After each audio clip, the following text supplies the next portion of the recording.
Prior to our break, we developed a program that moved information from memory to a printer.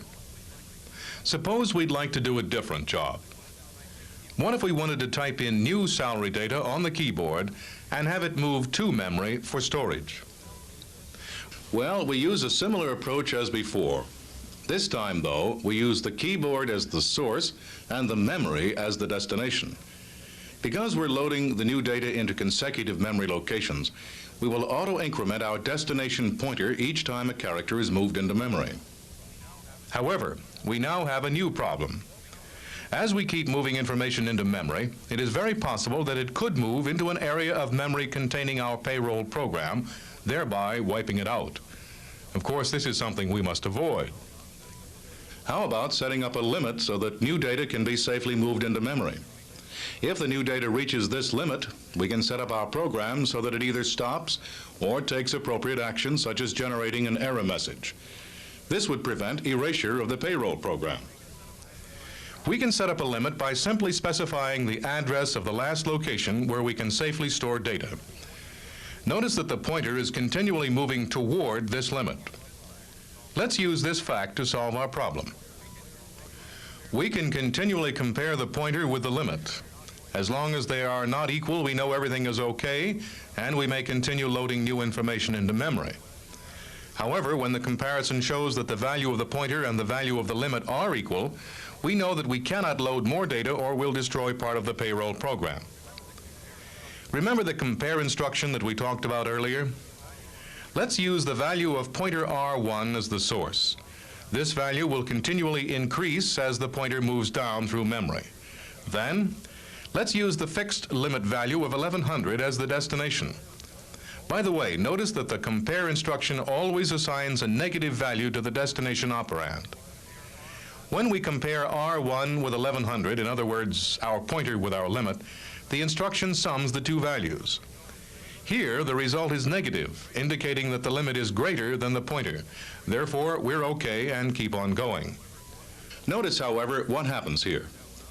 The pointer has now reached the limit of 1100. Therefore, summing the source and destination produces a 0 result. Because the result is 0, the central processor sets its Z condition code bit. This means we must take action of some kind to prevent damage to the payroll program. Checking the limit is represented by two blocks in the program flowchart. We compare the pointer with the limit by using a compare R1 number sign 1100 instruction. We know that if the result is 0, we've reached the limit, so we ask if the result is 0. If it is not 0, we branch back and keep going. However, if the result is 0, we must take some kind of action. What can we do? What action do we take once we've reached the limit? Do we stop the program and lose any further data we want to store?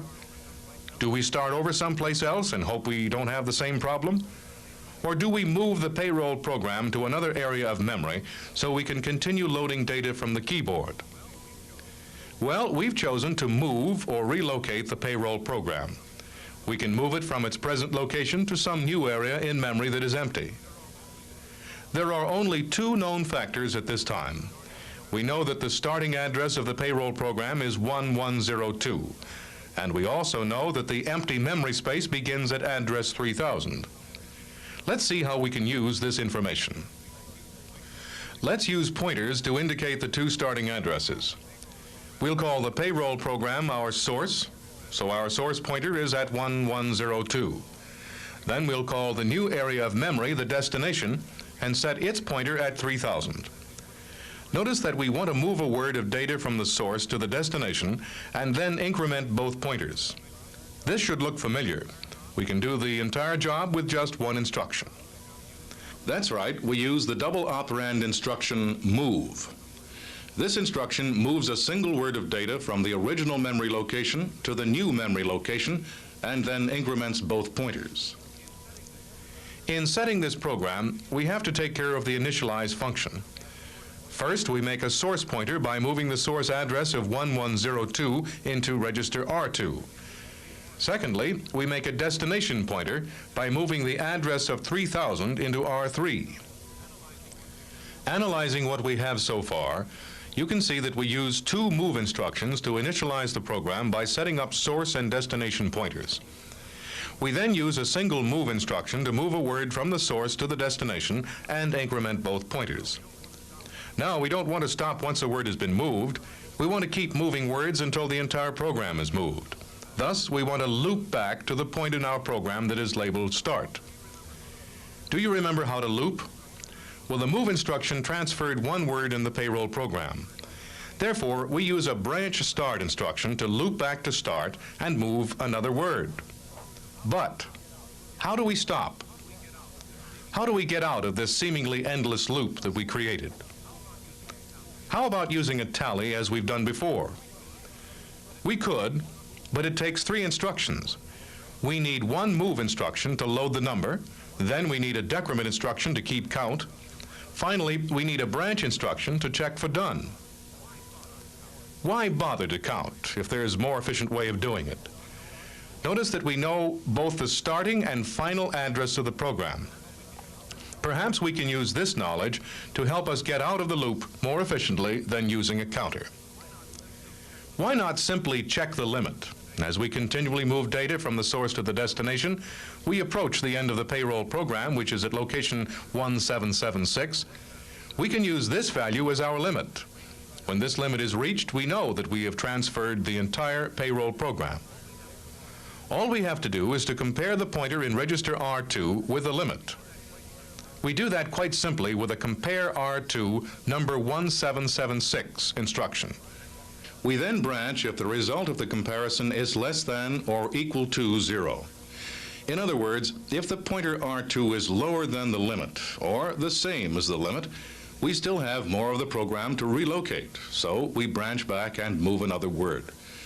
Remember that we auto-increment pointer R2 after a word is moved to memory, and then compare the incremented pointer with the limit. Therefore, we want to remain in the program loop until R2 is auto-incremented to a value of 2000. This will ensure that the last word is moved out of location 1776. Here you see that we've added the limit check to our program. It consists of 2 blocks. Compare the source pointer R2 with the limit value. If R2 is less than or equal to the limit, we loop all the way back to get the next source operand. Otherwise, we simply halt. These are the instructions for relocating a program. We initialize by using 2 move instructions to set up the source and destination pointers. We then start by using one move instruction to transfer one program word into the new memory area. This move instruction also increments both pointers. Finally, we check the limit with a compare and branch instruction. If we're not done, we go back and transfer another program word. If we are done, we stop. A word of warning about relocating programs. We've shown you a method of moving a program from one area of memory to another. However, the program that we moved must be written in position-independent code. Otherwise, that program wouldn't run once it had been moved to another area of memory. It is beyond the scope of this course to cover position-independent code. However, if you are interested in knowing more about it, an explanation is given in Chapter 5 of your Processor Handbook. Do you remember where we were before we got involved with relocating the payroll program? You may have forgotten by now, so let's refresh your memory. We had been moving data into memory from the I/O device using a pointer to keep track of where we were storing the data. Once this pointer reached the limit, we had to take some action to make sure we didn't start wiping out the payroll program. This then is the complete program. The initialize portion sets up all of the pointers. The transfer I/O data portion gets a character from the printer's buffer register and loads that character into memory. The check limit portion tells us if we've reached the limit of available memory. If the limit has not been reached, we go back and load another character from the I/O device. However, if it has been reached, we must relocate the payroll program, which is the final portion of this program. We move the payroll program to some new area of memory. There's one last point we must mention. We ended the program with a halt.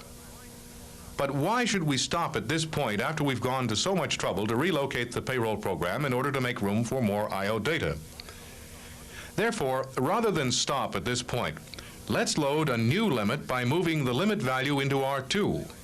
We can then continue transferring data from the device into memory by branching back to start. At this point, let's summarize the double operand instruction group.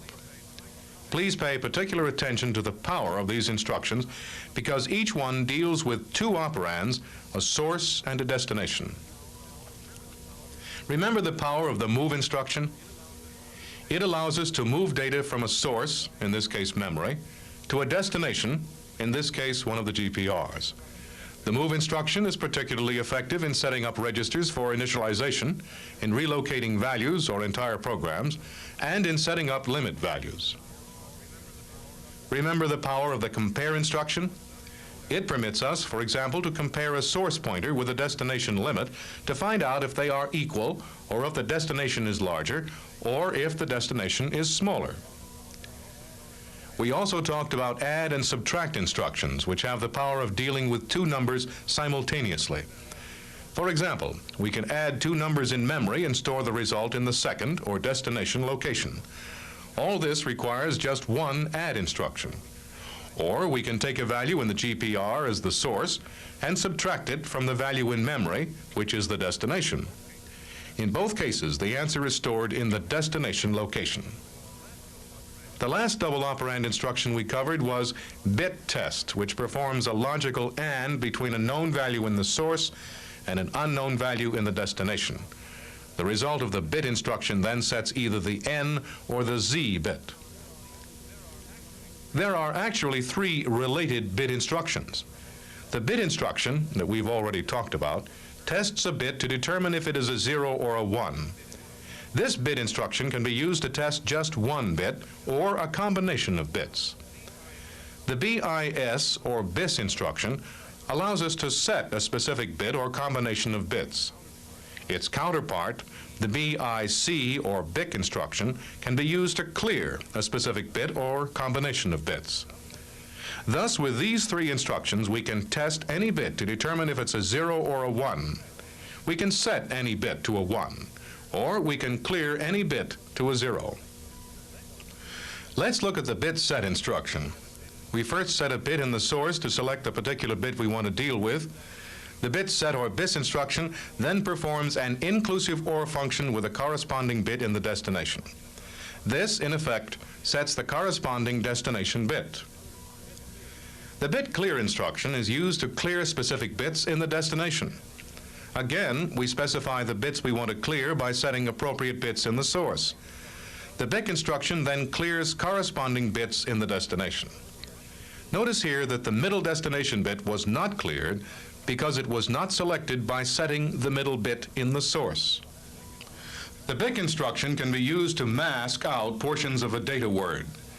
Any bit specified in the source word will mask out corresponding bits in the destination word. Assume, for example, that the last octal digit of the destination was 7, or all ones, and the source was octal 6, as shown here. In this case, the BIC instruction masks out the first two bits, leaving only the final, or least significant bit in the destination. The other bits have been masked out. That's it. It really wasn't so bad, was it? We've now covered all of the basic double operand instructions, the move and compare instructions, add and subtract, and the three bit instructions, bit test, bit set, and bit clear. Before going any further, we'd like you to complete another series of exercises contained in your workbook. These exercises are very important and should reinforce your understanding of single and double operand instructions. Please do not begin any new material until you have finished the exercises and checked your responses against the answer sheets provided in the workbook. When you hear the next tone, turn off this playback unit and proceed to the workbook exercises. After you've completed these exercises, you can continue with Part E of this study unit.